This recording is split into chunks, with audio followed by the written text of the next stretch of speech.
네, 오늘은 음악 기초 이론을 다뤄보려고 합니다. 어렸을 때 배워본 기억이 살포시 날 텐데, 이 부분을 이미 충분히 다 알고 계시는 분도 있지만, 처음 시작하는 분들은 기억이 가물가물할 수 있거든요. 또 생각보다 정리가 안 되어 있는 분들이 많으세요. 그래서 한번 짚고 넘어가 보도록 하겠습니다. 자, 음표 먼저 다뤄볼게요. 너무 쉬운 거지만, 네, 그냥 쭉 정리만 해볼 테니까 따라와 보세요. 자, 동그라미 하나만 있는 음표는 오음표라고 하죠. 오음표는 네 박입니다. 이 오음표를 반 나누면 기둥이 하나 생겨요. 이분음표. 이분음표는 몇 박이죠? 두 박입니다. 네, 이분음표를 반으로 나누면 머리가 까매지면서 사분음표. 4분음표는 한 박이에요. 이 4분음표를 반으로 나누면 꼬리가 하나 생깁니다. 8분음표. 8분음표는 반박이에요.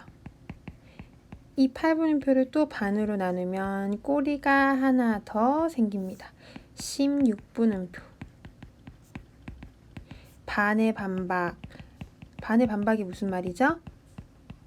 네, 4분의 1박이란 뜻이에요. 반박은 2분의 1박이죠. 네. 자, 그러면 이 음표와 같은 길이의 쉼표들을 한번 볼게요. 음표는 그 길이만큼 소리를 내라는 뜻이고, 쉼표는 말 그대로 그 길이만큼 쉬라는 뜻이에요.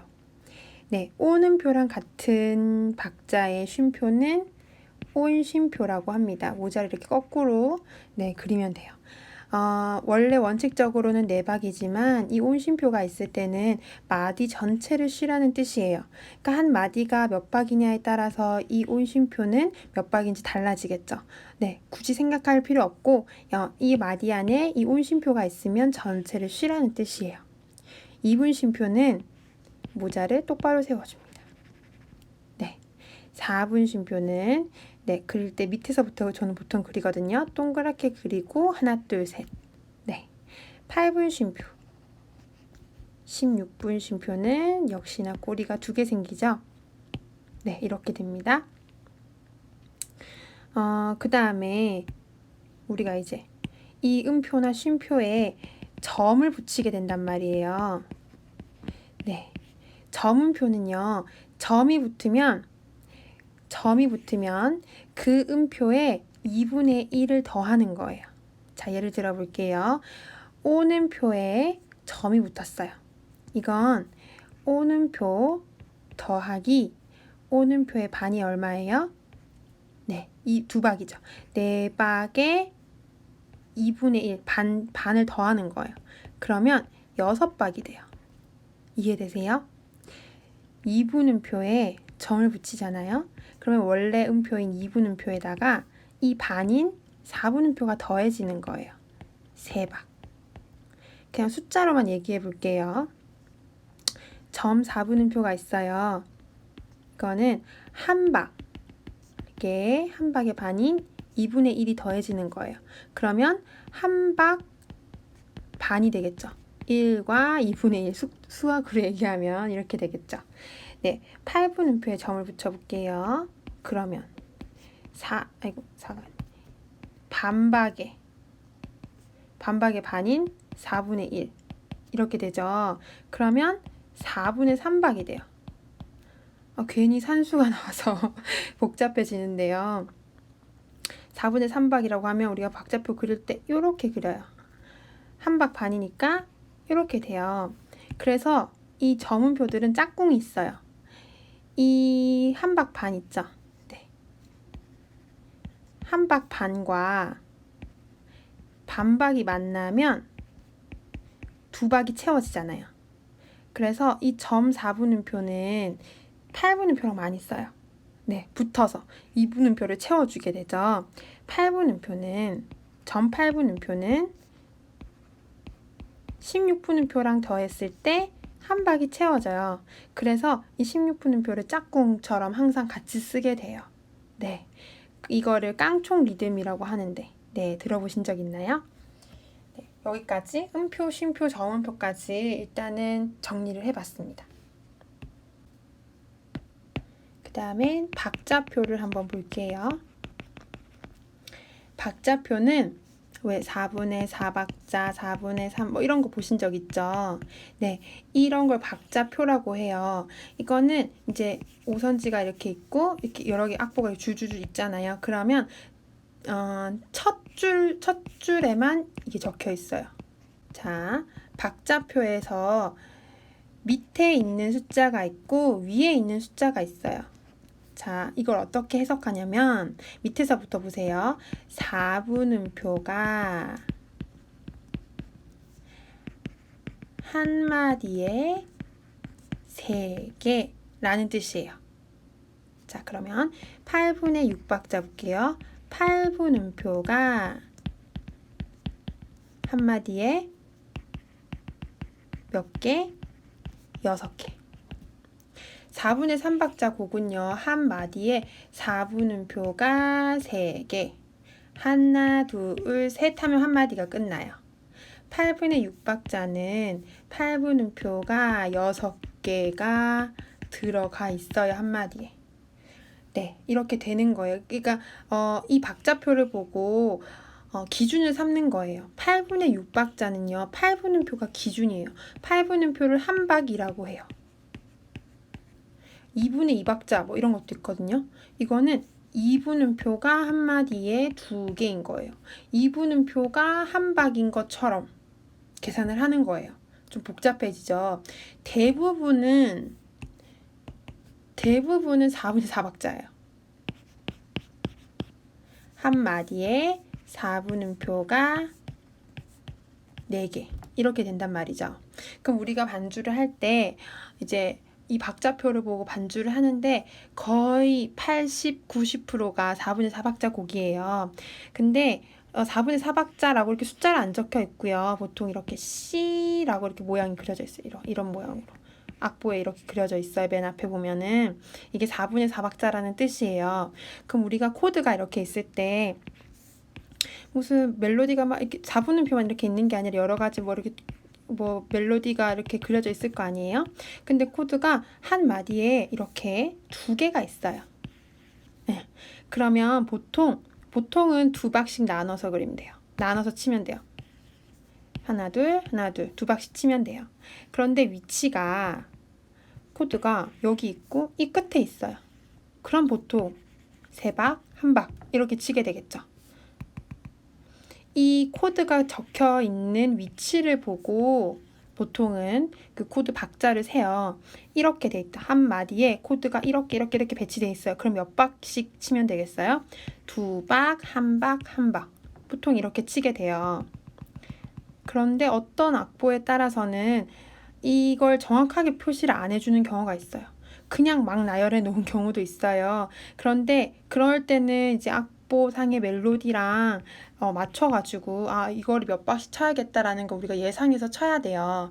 그런데 최근에 나온 악보들은 보통 이렇게 위치를 잘 잡아서 표시를 해주거든요. 네. 그러니까 마디에 코드가 여러 개 있을 때 그냥 이거 어떻게 쳐야 되지? 하지 마시고 박자를 잘 보고 표시를 하세요. 이건 몇 박씩 쳐야겠구나. 처음에는. 네. 그걸 보고 하시면 되고 보통은 3개씩 나오진 않아요.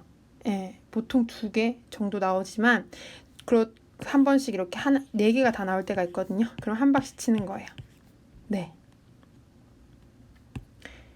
8분의 6박자, 9박자, 12박자 계열이 찬송가의 특히 많이 나오거든요. 이게 리듬도 조금 어렵고 치기가 쉽지 않아요.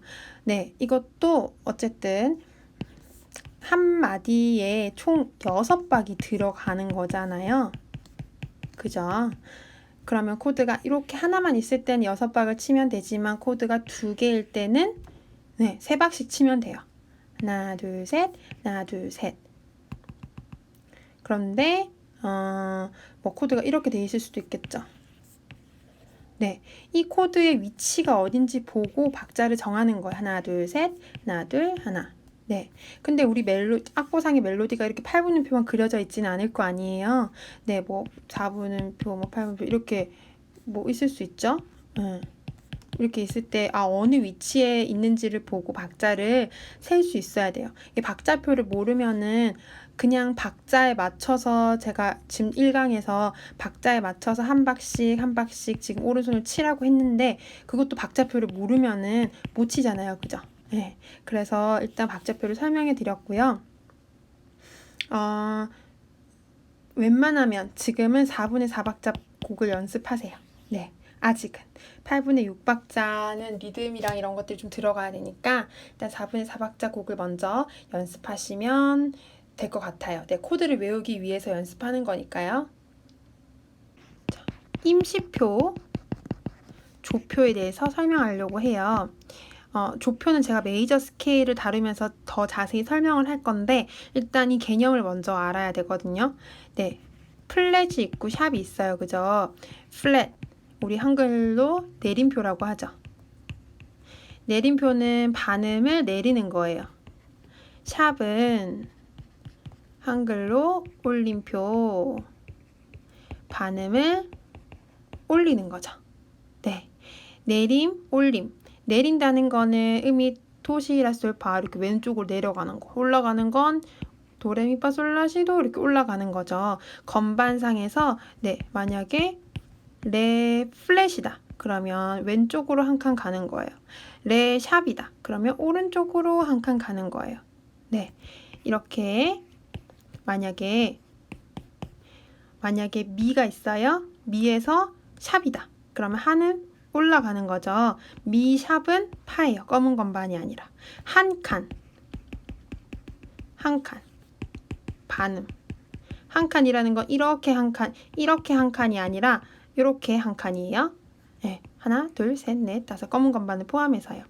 자, 그런데 임시표는요, 말 그대로 임시로 쓰는 거예요. 한 마디 안에서 쓰는 거예요.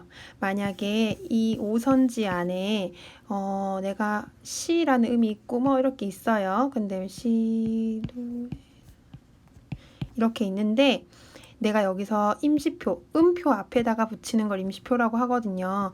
이 지금 음표가 위치해 있는 줄이랑 같이 있어야 돼요. 칸이든 줄이든 이 구멍이 같아야 돼요. 자, 그럼 C 플랫이 붙었어요. 그럼 이 임시표는 한 마디 동안 유효해요.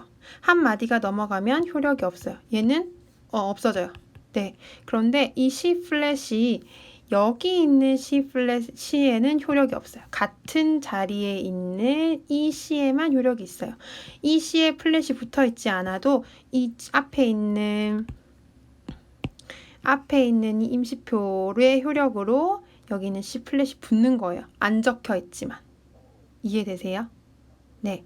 안 적혀 있지만 효력을 발하는 거예요. 같은 자리에서만. 아시겠죠? 그러면 여기에 C가 몇 개가 있든 상관없어요. 이 한마디 안에 같은 자리의 C에는 다 효력을 발하는 거예요. 플랫이든 샵이든. 또 제자리표도 마찬가지. 제자리표는 샵이나 플랫이 붙지 않는 흰 건반을 말하는 거거든요. 이 임시표는 한 마디 안에서 같은 자리에 있는 음표에 네, 효력을 발하게 됩니다. 그러면 조표는 뭡니까? 조표는요. 자, 악보상에서 이제 오선지가 이렇게 있으면 오선지마다 앞부분에 붙어 있어요. 뭐 이렇게 샵이든 플랫이든 몇 개씩 붙어 있어요. 그걸 보고 우리가 조성을 알 수 있어요. 마장조, 바장조, 내림나장조 이런 거 들어보셨죠? 네, 그 장조를 결정하는 건데 이 조표가 붙어 있으면 만약에 파랑 도에 샵이 붙어 있어요. 그러면 모든 파와 모든 도에 다 샵이 붙게 돼요. 모든 파와 모든 도에. 네. 그럼 자리랑 상관이 없어요. 자리 상관없이. 그런데 만약에 파, 도가 샵이 붙어 있는 조표가 붙어 있는데 여기에 파가 있어요. 그럼 당연히 얘는 파 샵을 쳐야 되겠죠. 앞에 적혀 있지 않아도. 그런데 여기에 만약에 제자리표가 붙어 있어요. 그럼 누가 이길까요? 이 한마디 안에서는 임시표가 이겨요. 이 자리에서만큼은 제자리로 쳐주세요. 이 뜻이에요. 원래는 샵이지만 제자리로 쳐주세요. 네, 그래서 그 임시표가 붙어 있을 때는 조표를 이겨요. 이해하시겠죠? 네, 음악 기초 이론 일단 요 세 가지 다뤄봤어요. 음표, 쉼표, 그리고 박자표, 그리고 임시표랑 조표의 개념. 네, 이 개념 알고 계시면 나중에 악보를 읽는 것, 그리고 제가 앞으로 설명하는 것들, 그리고 이제 반주를 연습할 때 도움이 되는 거니까 기본적으로 깔고 가야 되는 거니까 네, 다시 한번 정리해 보시고 네, 그렇게 넘어가도록 하겠습니다.